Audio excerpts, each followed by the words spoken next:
Hype. It's a word that means different things to different people, but it is a force that affects each and every one of us. How it affects us changes how we react to sneaker releases, and to truly understand the sneaker industry, we must understand what this elusive force is. In this episode of From the Ground Up, we're going to do everything we can to define hype and examine how hype changes the way brands interact with customers, how it changes the way customers interact with product, and how we examine our own behavior. We'll talk to some serious collectors, some of my personal hype-afflicted friends, an interview with an actual dog, which is a first for me, and the CEO of Stadium Goods, John MCPHETERS.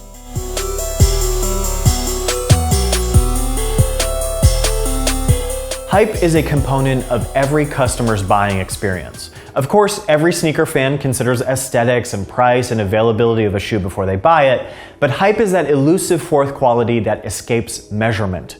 But let's see if we can define it. For the purposes of this episode, I'm going to define hype as the social currency lent to a product through marketing. Let's break it down. It's about social currency because it is a quality that is decided by what's popular at the time. Whether it's a signature sneaker of an entertainer or an aesthetic that's on a limited trend, hype is defined by its social placement. It's lent to the product because the vast majority of hype is temporary. It usually starts high and wanes, but it always changes. Whoever or whatever lent the social currency will change in status, and so too will the product. In some cases, a product will acquire its own hype, but this is super rare. And third, when it comes from a brand, hype is always created through marketing.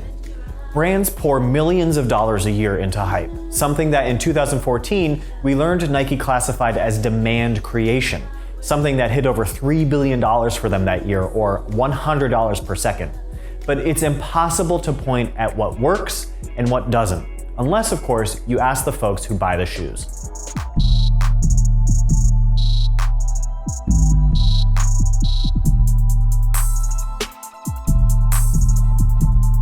My name is Alex Efron on Instagram and Twitter. I'm Efron James. I've been collecting sneakers now for about 4 or 5 years, like pretty heavy.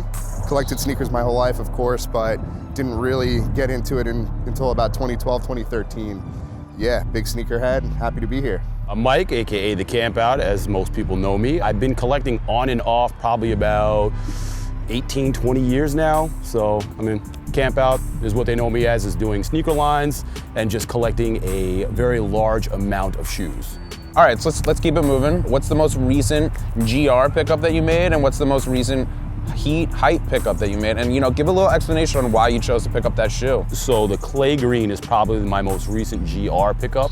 And I say that because of how widely it released. And then the more hype release was a very silly move on my part, were the Supermoon yellows that came with the pack from Yeezy Supplies. So I really want to dive right into that. So let's go into it. Why when Yeezy Supply released the Supermoons, why did you feel the need, and they forced you to buy clothes? It was a hoodie. If you liked the clothes, you bought it. They kind of push it on you. Yeah. Listen, if you like the clothes, it's not so much as pushing. It's like, well, I would have bought that hoodie anyway. Yeah, agreed. So I like to do reviews, as you guys may or may not know. Like I shoot reviews on certain stuff, so I like to get it when I see it up. And if it's available for me to grab, all right, cool, I'll grab it. 9 months later, I was not surprised at how much I didn't like them. So, and not only that, I think they're releasing the shoe as a standalone release sometime soon. So how is that fair to the general customer? One, who feels like this item is releasing in such limited supply, and then they not most people are doing reviews, so retailers are kind of forcing you to purchase this package to get your coveted shoe, and then they release it as a general release item worldwide later on. For me, it's a little bit different, like you said. I'm shooting the review, I like the clothes, so I don't mind it as much. Yes. But as far as if I were in a different position, I went through all that hassle and saved money and was like, oh, it's gonna be $850, I'll pay for it just to get that shoe, and then 7-8 months later, there it is, GR'd. It's kind of like the wheelhouse that's been going on. Same thing with the Sean's. People were like, oh, Sean's in North Carolina, we're gonna go down there. And then it was like, oh, another special release. It's unfair, but it's fair at the same time. I would prefer that and people be able to get than the alternative.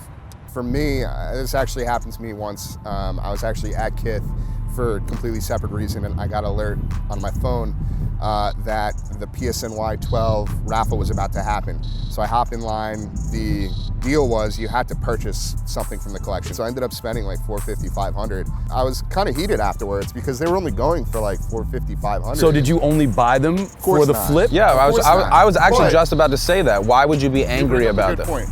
The only reason why I was angry, to an extent, I wasn't that angry, but I was a little angry. I was a little salty.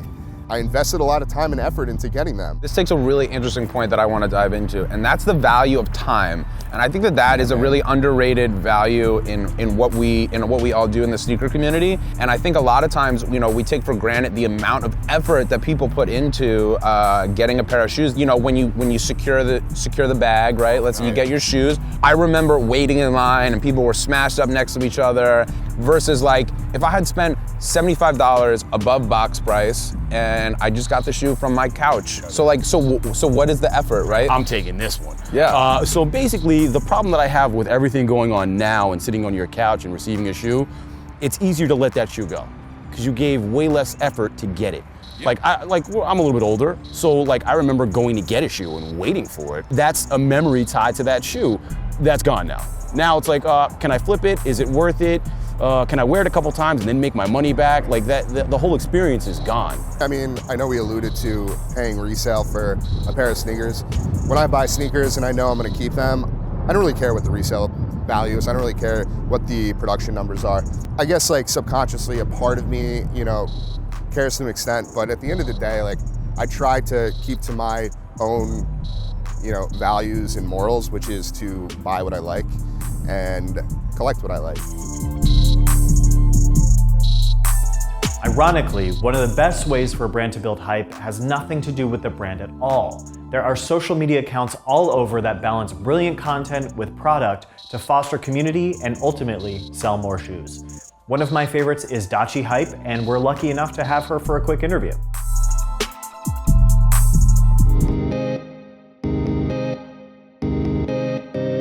Thank you for joining us, Dachi. How old are you? What's the first piece you got really excited about and hunted down?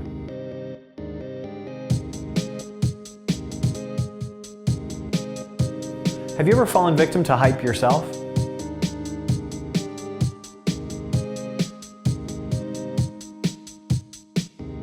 How do you feel about contributing to hype in the industry?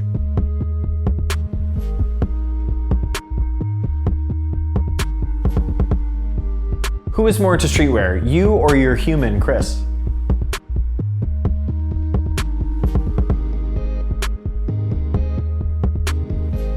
Does your fame complicate your relationship with Chris?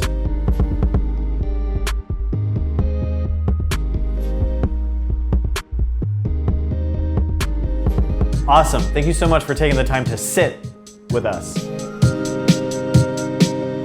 Of course, the power of hype is different from sneakerhead to sneakerhead. So I invited some of my friends to hash out the value of hype at the D'Angelico Guitar Showroom in New York City.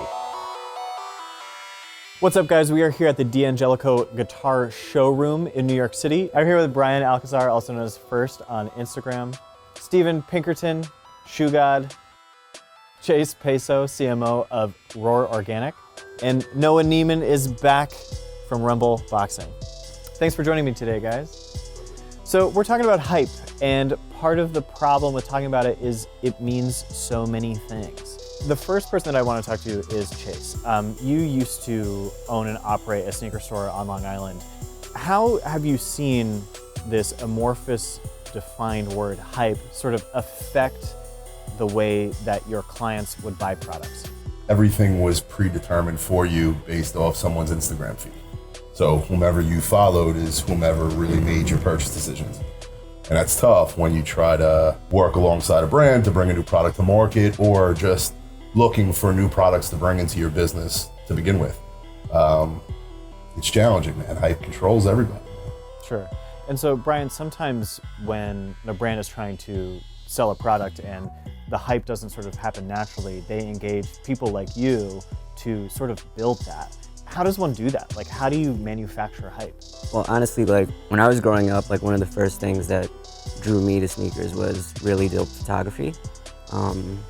like a simple iPhone shot of a sneaker like won't do it sometimes. Like you gotta make the colors pop, stuff like that. You gotta turn your contrast up, make the product really pop out. And like when I started seeing dope pictures of sneakers, like that's when it really caught my eye. It wasn't necessarily like celebrities wearing them or athletes. For me, it was more of the visual stimulation of it, and like that's what brands do these days. They hire photographers and influencers to take these amazing pictures. Sometimes it's just the sneaker themselves or them wearing it, and like that quality content definitely drives hype.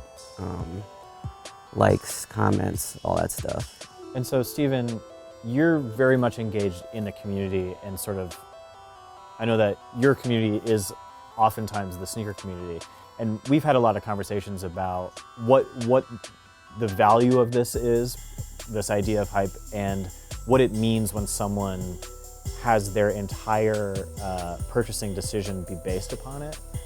How do you feel about it? Just hype's built on a lot of things. I mean, I wouldn't say looks is wise. There's a lot of shoes out there that aren't good looking, in my opinion, you know, and some shoes I feel like wouldn't sell back in 2003, you know, and now it's crazy. Like the silver Air Max 97 went on sale for like $79. Now it's hyped and it's literally selling out everywhere. So hype on that shoe is that's just a perfect example of building hype, you know.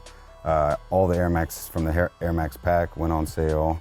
Pata Air Max 1, $69. I remember getting those. Now they're worth $800. So, I mean, people just, I think they see things and they see someone else do it, because the community used to be a lot smaller. So like the people I surround myself with are really, they actually look out for people. Like we don't like charge people price, you know, so it's like sometimes stuff's gifted, you know, I'm not even like sponsored by anybody or nothing. They just look out and they send it to me. So I feel like hype is just out of control right now. So Noah, you have been able to grab a particular amount of hype to build your own personal brand, right? Yeah. So because you can, well, because you gave me I was taken back because he gave me a compliment for the first time in our friendship ever. I had to take a moment to digest it, and I was like, is he talking shit? Okay, you can go on. So because you can use, I mean, there's a unique personality on social media where you can do what you do. You can be who you are, and then you can also engage product, so that you get like, you can engage sneaker fans, you can engage fitness people, and then, you know. Because that's a unique passion to me. I don't manicure anything on Instagram. I'm extremely raw, as you can tell when you follow me. Like, I don't filter shit. I grew up, you know, I love the Jacksons, the Griffies, like again, watching, you know, Bo Jackson run up the wall and stuff like that, I wanted those sneakers. I wanted to be a part of the culture, and whether, you know, I could afford it or not was another issue. But now that I have a certain level of access to product, I don't have to like something because it's hyped. I can like something because I like it. And I won't showcase it, I won't talk about it, I won't want it unless I actually want it. I mean, talking about hype, it's like economics 101, there's supply and demand. And when there's a limited quantity, which you see with the collaborations and what you see with these limited releases, and now again with the advent of Instagram and celebrities and people with followings on IG that can put out this product, you're seeing the demand go crazy, demand that's never been seen before. As an elusive quality, it's impossible to measure hype in any real way. The closest we can get is how hype translates into dollars, and no one understands that relationship better than John McPHETERS, the CEO of Stadium Goods. I'm here with John McPHETERS, CEO of Stadium Goods. Thank you for joining us today. Oh, thanks for having me. So I want to give you the opportunity, before we jump into how hype sort of like works in the industry and at Stadium Goods, I want to give you the opportunity to define it for yourself. I mean, for sure. In my mind, hype is sort of the sharp end of the spear in terms of public interest in product. Sure. So when people get really, really excited about an item, like you sort of see it manifest in a bunch of ways, and that excitement behind the product and behind the releases and behind the energy is what really defines hype for me. Cool. And so how does that reveal itself in Stadium Goods' business model? Well, in a bunch of ways. And I mean, interestingly, it's actually on both ends of the spectrum. Like we have stuff that is incredibly sought after, like the hypest of hype product, like you take a Virgil Abloh Off-White or some of the stuff that's in the trophy case right here. That's a huge definer of our business. It drives volume, it drives what we sell, it drives interest, it drives a lot of the storytelling. If there's a very special Air Force One release, then we can use that as a way to storytell around other Air Force Ones in general. On the one end of the spectrum, it's like that heavy interest, the product that's super exciting to people drives a lot of that hype. And then on the other end of the spectrum, we actually sell a lot of shoes even below retail, as an example, and that's stuff that's not as exciting to the hype machine. Right. But it's still good product, it's still popular product, and we try to cover everything from start to finish. Do you think that hype is a limited resource? I don't look at it quite that way. I look at it as about supplying the demand. Sure. You know, and in my mind, the population of the world is growing at an incredible pace. Interest in these products is growing at an incredible pace. And there's so much demand that it's more about where you sit in the supply curve and how much you put out to feed it. Right. In my mind, that interest is never ending. Yeah. It's not something that thirst can't be quenched. Right. As long as you keep the mechanics of the business sound and you don't oversupply that demand.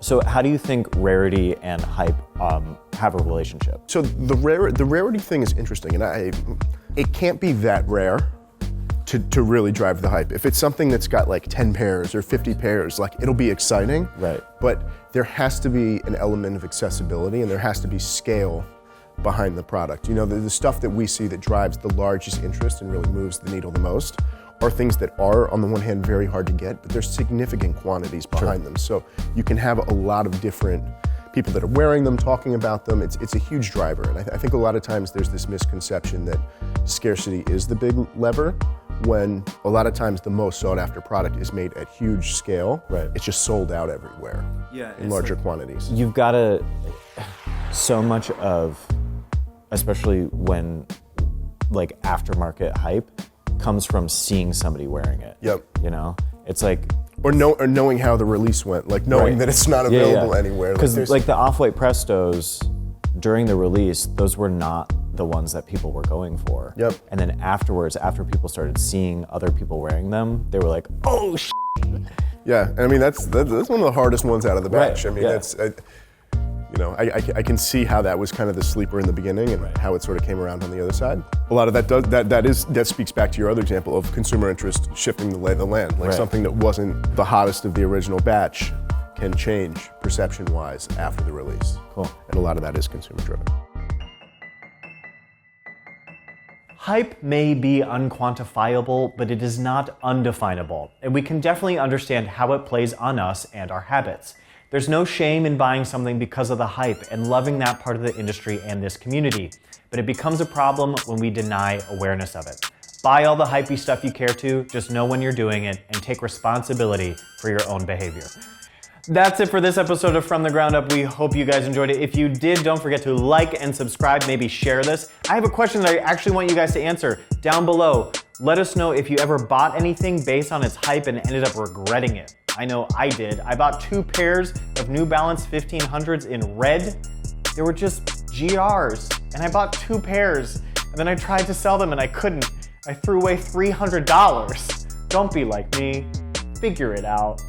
We'll be back in 2 weeks with our season finale, so look out for that.